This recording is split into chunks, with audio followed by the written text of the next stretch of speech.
את האישה הזאת כמעט הרגתי כמה פעמים בידיים שלי מתוך שינה. אני משתין בלילה, אני מפחד, אני לא ישן בחדר.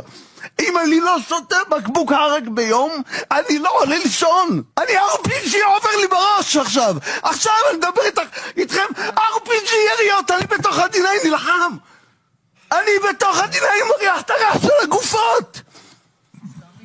אני אוסף את הפצועים בידיים שלי, איפה אתם? אתם מדברים פה על הנכים החדשים שאתם בינתיים, הנכים שיושבים פה, ועוד עשרות מופקרים, אני מדבר עליי. אוקיי? עליי, עליו. מופקרים, וסליחה שאני אומר את זה בצורה כזאת בוטה, הדם שלנו, שהדם הנפשי, זה על כל אחד שאמור לטפל. אתן לך דוגמה, אני הפכתי להיות אלכוהוליסט. אני הפכתי להיות עני. בחובות שלי מעלה מ-800,000 שקל. אני מעוקד מכל הכיוונים. למה לא תיקחו את האחריות הזאת, כל אחד ואחד מכם, תוציא אותי ואותו מכל הזבל שנכנסנו לה בתקופה הזאת.